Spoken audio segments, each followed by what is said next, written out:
Hello, my name is David Lynch, and I'm the City Manager for the City of Newton Falls, Ohio. This is just a little briefing with reference to the coronavirus activities that are taking place in our community, and I will try to bring you a daily briefing every single morning about some of the events that are happening in our community that may be important news to you. I do want to emphasize one thing that's very important. The main source of information is the state government as we go through this coronavirus crisis. And the reason for that is we want to make sure there is a single source of information so you don't have a bunch of contradicting things happen.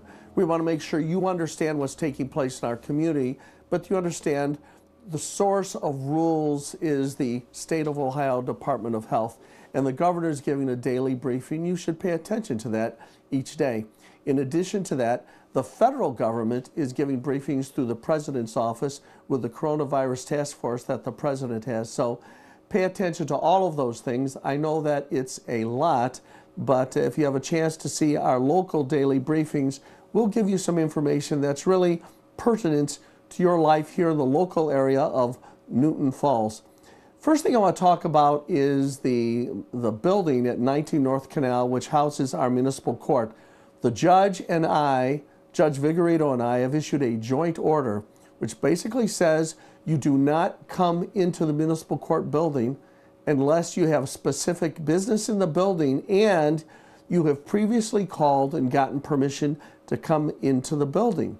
The court has continued almost all the cases that it has, but if for any reason you need to be at the courthouse, you're not going to get in unless you call ahead of time, and the number is 330-872-0232 for the municipal court. So you're not going to be getting in unless you call ahead of time. In addition to that, if you have business at the City Hall, and basically that means meeting with me, the city manager, or have occasion to, you've got to call ahead. Otherwise, you're not going to be permitted in. The number there is 330-872-0806 for the city manager's office, and please avail yourselves of that situation. The reason our building essentially is on lockdown is to protect you, to protect the entire public, and to protect those of us that still have to report to work because we're offering an essential service. Believe me, it's good for your family, and it's good for our families as well. I also want to make sure you've got another contact number, and that's for our police department if something should come up. And that number is 330-872-5757. And you can communicate with the police department if there are urgent needs. And of course, as always, 911. Also, if you want to communicate with me as the city manager, the most efficient way, other than needing to come and see me and calling that number, that is 872-0806 in the 330 area code, the best way really is by email. So please communicate with me by email and give me specific facts of which you're concerned. A generalized statement doesn't really allow me to attack the problem that you're telling me exists. That email address is davidmlynchnf@gmail.com. To repeat, David M. Lynch, the letter N is in Nancy, the letter F is in Frank, @gmail.com. And the reason we need details, whether you're making a phone call or you're sending an email, is that it's difficult to follow up.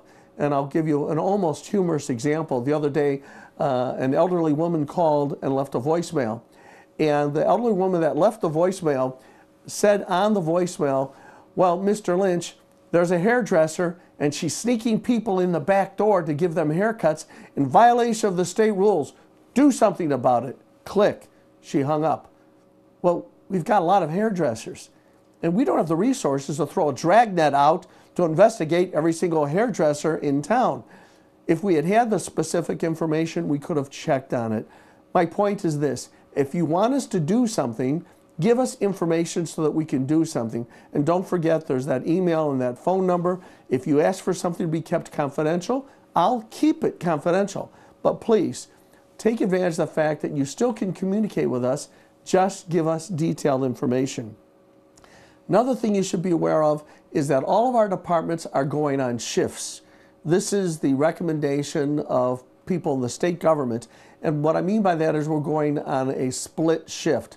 So for example, in our electric department, our water department, our wastewater department, we don't want an entire department to get sick all at one time by virtue of a coronavirus being infecting of our people. So what we're doing is we're having half of our people working one week, and then the next week the other half of people are working. That way, if the virus comes into the building, it will not infect the entire department. That is crucial, because when you have electrical issues, we still have to respond. And these people are putting themselves at risk by working in our electric department, in our department that provides you your water, in the wastewater department. Every time you flush the toilet, there is work taking place over at our wastewater treatment plant. My point is that I want you to make sure that you understand that you can communicate with my office, but also understand that we are working basically with half the people at any given time, and there's a reason for it. That might mean a response to an electric call or water call might be a little bit slower than usual. Quite frankly, I doubt if it will be slower, because the folks in that department are quite diligent. I'm sure they'll have great success in keeping essential services up and running. And by the way, to all of the people in wastewater treatment, in electrical, in water distribution, into our streets department, where they're on a half shift as well to support the other departments, we thank them. I also want to thank people offering essential services that are not going home. Our contractor, Ohio Valley, is maintaining trash pickup during the entire coronavirus crisis. Those people have an option of staying home. We can't make them go to work. We authorize them to go to work as an essential service, and they're agreeing to do that. In addition to that, even our finance department, in order to make sure that we have got all of the utility activities from a financial standpoint operating smoothly, they're operating on half shifts as well. God bless the workers of the city of Newton Falls. And then that, of course, brings me to our first responders, our police department, and also to the folks that are in our fire department. These people put themselves at risk in order to make sure that what's happening in our community is one in which you're being kept safe, in which crimes are not being committed, and where primarily you are being kept safe. Which gets me to the idea of us talking a little bit about some of the things going on in our community in adherence with the state law. What I want to make sure everybody understands is that the idea of social distance is very, very important. Social distance means that we've got the opportunity to have the folks that are communicating with one another do so at a distance of 6 feet. But it means a little bit more than that.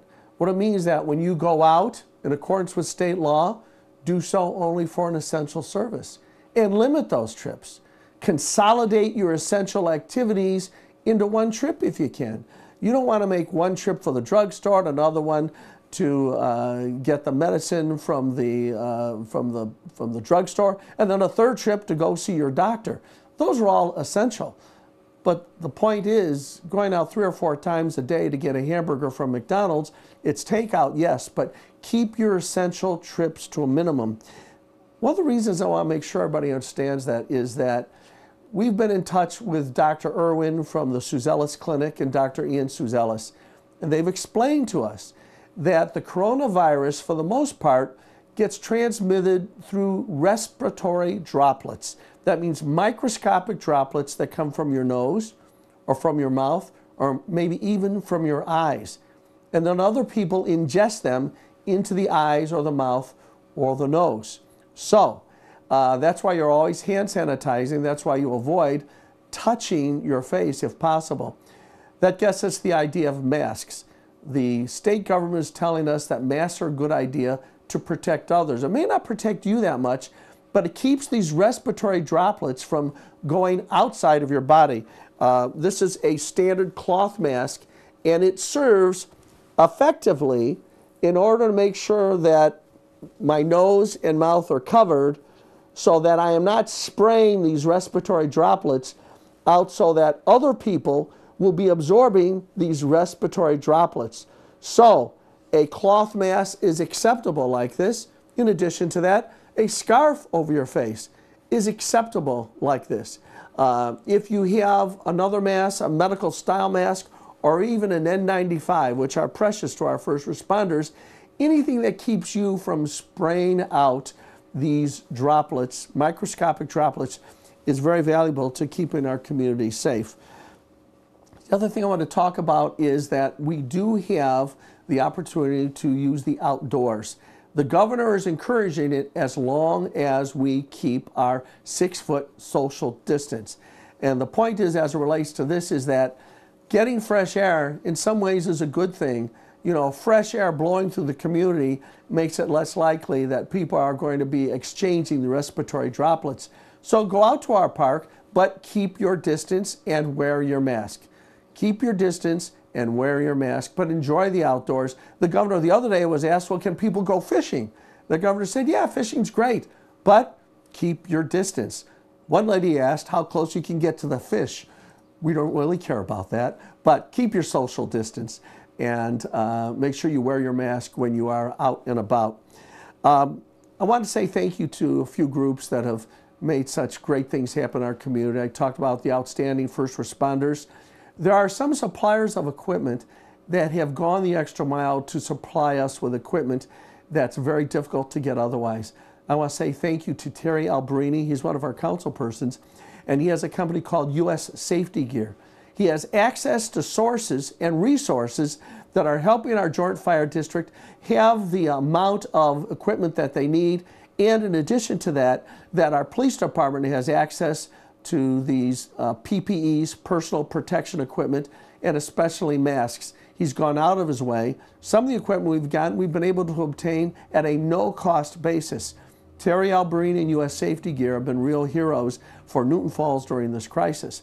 I also want to say thank you to a company called not a company, but an organization, really a religious organization called Forward Ministries. They have been helping organize, through the good graces of our schools, a food program so that families of children that are in the school system can still get meals to those kids. They've been doing a program on a regular basis, and I want to say thank you to Forward Ministries. Well, I want to say thank you to everybody for working together. Our community is coming together great, but we're going to need a lot of help. One of the things I talked about in the newsletter that we recently sent out was making sure that all of us are in prayer. You know, our history has, in the United States, our history is such that we've relied on prayer in times of crisis. One of the most famous prayers in the history of our country is a prayer that President Franklin Roosevelt asked every American to pray the night before D-Day, when the future history of human civilization in order to defeat the Nazi peril was at stake. And those prayers worked. And our men, though we lost many, were able to battle back one of the greatest evils in the history of the universe. The point is that we do need to rely on prayer and turn to God Almighty. It's not a politically correct thing to say, but it's a true thing to say. So rely on your faith practice to turn to our Heavenly Father to help us during this very difficult time. We'll do so. Our country is a great country, and it's been blessed over many, many years by having God watch over us. In any case, in closing, keep the prayers going. Remember all these people that are acting on your behalf to protect you. And as I mentioned, use social distancing and use those masks when you're out and about. If you don't have a mask, just grab a scarf, or if you've got a coat with a big collar, put it right in front of your nose and your mouth. In closing, we will do more briefings like this on a regular basis. Appreciate the help from everybody. And all I can say at this time is God bless America and God bless the great city of Newton Falls.